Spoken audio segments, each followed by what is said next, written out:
Except for have you ever felt overwhelmed in high school? There are a lot of subjects and there's a lot to do. But how do you balance it all? How do you ensure that you get the distinctions that you want in high school when there's so much to do? And if that's the question that you have, Mdasakaya, you're on the right video. Welcome guys to another amazing YouTube video by subscribe.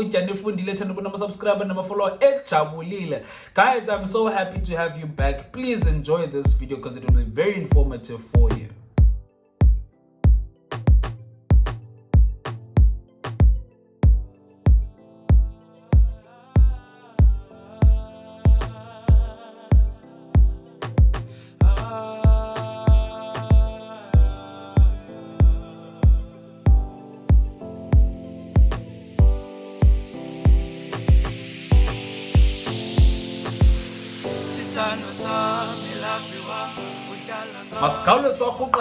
Number one, the reason why your plate is always full sometimes it is because when you always have space on that plate for something else, you can't say no, né? And you want to do everything, you want to excel, you want to be an all-rounder. That's not a bad mentality, but for high school, that's a very, very bad mentality because the most important thing in high school is academics, finish and clear. Nah? For me, I'd rather someone master their academics and get the distinctions than think, okay, I can actually be an RCL chairperson with these distinctions. Not the other way around. When I got debate, you are there. For sports, you are there. You are part of every other committee and you are sitting for meetings after school instead of studying. Yay! Yay! That does not matter when you apply. They don't look at the sports that you are playing. How many medals did you get? They want distinctions here and they want them now. And in order for you to get them, it is to focus solely first on your academics. And Mfundi, please don't buy into that mentality. It's a high school mentality, being an all-rounder, very appreciated, all the accolades in school you're collecting, and the teachers love you because when you're everywhere, you're representing the school, they always appreciate you. Come time to apply, where are the teachers? When your marks are low, why are the teachers when you can't reach the academic goals that you wanted to reach? When you can't apply for the course that you had to apply for and you can't get that fund that you wanted? Where are those teachers? Don't fall into that trap. Don't do everything. Look at your plate and see what you can pull out. Clear everything and allow academics to be your be all and it all. Then you add once the academics are under control. Number two, Buffett, there's a saying that says that if you do not plan, then you automatically plan to fail. And trust me, you will fail if you don't plan. Planning underpins a lot of academic success that we had, Tina, in high school, Buffett. Planning gives you control. You need to know when your next test is. You need to know when your next exam is. When are the submission dates for the assignments that you're busy with? And you need to see them as well in a proper written out plan. And planning, Buffett, allows you to think and work ahead. And what this does is that it ensures that when you never submit anything late, it ensures that when you're never ever surprised by any test or any exam, and you're always prepared and ready for those exams. Less anxiety, less stress, and you are able to have enough time to give your best to your academics. Planning, Buffett, is like a protective mechanism, man. It prevents you from feeling disappointment. It prevents you from feeling inadequate because you're not ready and you do not know what's happening. Planning, sitting down, drafting up the week's schedule, drafting up the month's schedule, knowing which topics are going to be covered so that you can start working ahead, all through a physical plan that you can put in your room, that you can remind yourself every single day. You know what the plan is for the day. I'm going to study this and that because there's that's due on that day, there's that's due on that day. It allows you to have control and it allows you to control your time as well because you guys are like, how do I control my time? Through a plan. Have a schedule. When your friends invite you, what are you doing this weekend? And when you don't know, you'll probably go to wherever they want you to go. But if you know, because when you have a plan, you're like, oh guys, I'll be studying this, I'll be doing that, I'll be having a group study there. Because you have a plan, they'll be like, you can't come through now. You have a plan. It's a protective mechanism, this thing. Number three, Buffett, you need to be able to identify your time stealers and steal your time back. Then use this time so that you can reorientate it towards your academic success. And sometimes it's so hard to identify time stealers because we're always in denial, right? That is what happens when you're addicted to social media, addicted to your phone. You're like, this phone is good for my mental health. I'm just relaxing, I'm breathing after a long day. Yay! It's stealing your time. You could be using that time for something else, right? And if you're not, then your time is going to be stolen. And sometimes it's hanging out with friends. Every time when you're hanging out with friends, chilling with friends, oh, it's good for my health, it's good. Hey, gone is that time. And if you're trying to balance your subjects and you know that there's a lot to do, then why don't you use that time? Steal that time back. Sit down and analyze your day and find out, where is my time going? Where can I get back my time?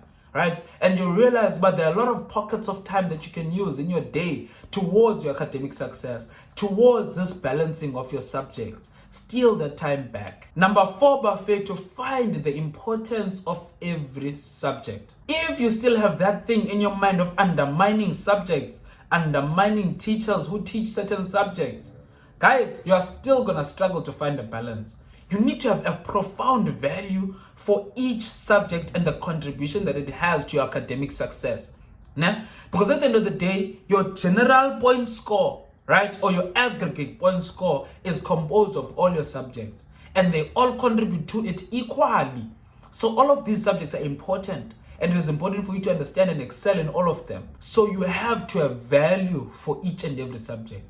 And what that will do is that it will force you to give your best in every subject. Me, guys, I don't care if it was an oral or whatever, English, unprepared speech. I gave my absolute best. I gave my 100%. Even if it was a class test, lab work in physics, I don't care what it was, guys. You were always going to get Diesel's best because I valued each subject and I knew that I want 7 distinctions from all these subjects, meaning that I must take all of them seriously. I sat in the front row for all these subjects. When the teacher's not there, I'm going to sit down and learn whatever I was supposed to learn during that class for that subject.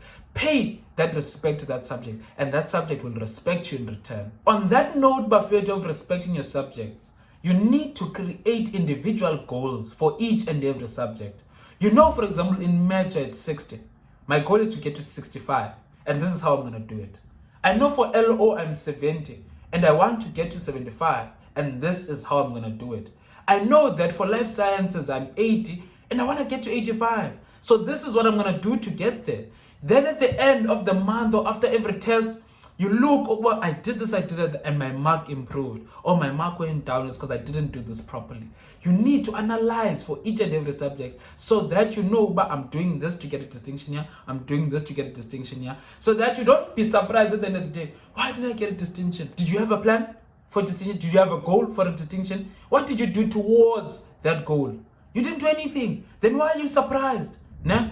You need to have that plan. You need to have that goal for each and every subject. And Buffet, sometimes students ask me, Damn Dizo, how do I focus on LO when my maths is failing? How do I focus on consumer studies when my physics marks are so low? How do I then balance?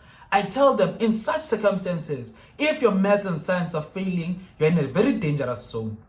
And there you need to act as if you're in an emergency to get control of the maths and science. Attend extra classes. Do what you need to do. Have meetings with your maths and science teachers. Figure out a plan for the key subjects first. We call them key subjects because in terms of application, the universities, they use these ones as saying, this is the requirement.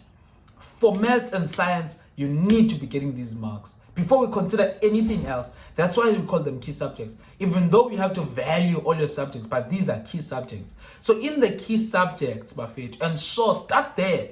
Nah? Start there. Then once you get control of these subjects, it is so easy to then get distinctions for every other subject because now the main concern is no longer there because when you've aced the key subjects. Another thing, I even forgot what number I'm on now. Another thing, Buffet, is that do not run away from difficult things. Do not run away from that difficult task you have to do. Do not run away from that difficult subject being like, no, let me just get a distinction for LO or running away from maths. Do not run away from do the difficult things first. Have a habit of starting with the most difficult thing. I have a long project that's very difficult and requires a lot of energy and time. Start with that then. Nah? Start with the difficult things first and you'll realize that everything else then comes with comfort because you've covered the difficult things first. So don't run away from the difficult things. And lastly, Buffet, to balancing your subjects does not mean giving equal time for every subject. Balancing your subjects means that I'm giving my best in every subject. I'm submitting quality work for every subject. I'm preparing well for every subject. And as needed, I'm studying for every subject. That's what it means. It means that I'm giving my best in every subject. When I'm in that class for that particular subject, I'm at my best self. I will not be distracted regardless of the class. And when I'm studying for an exam for the subject, I'm taking it very seriously as I would for any other subject. That is what balancing is about. It's about giving you 100% for each and every subject. Then your time, you divide it as per need. What is the upcoming exam?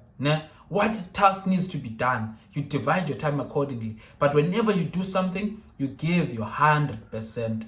What is consistent is your effort, not the time you dedicate. Kalomazu, guys, we've reached the end of the video. Thank you so much, man, for joining and loving your videos.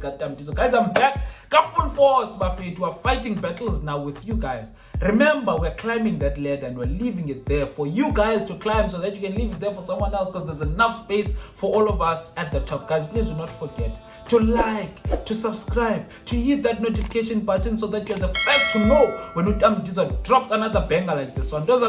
Until we meet again. Easy.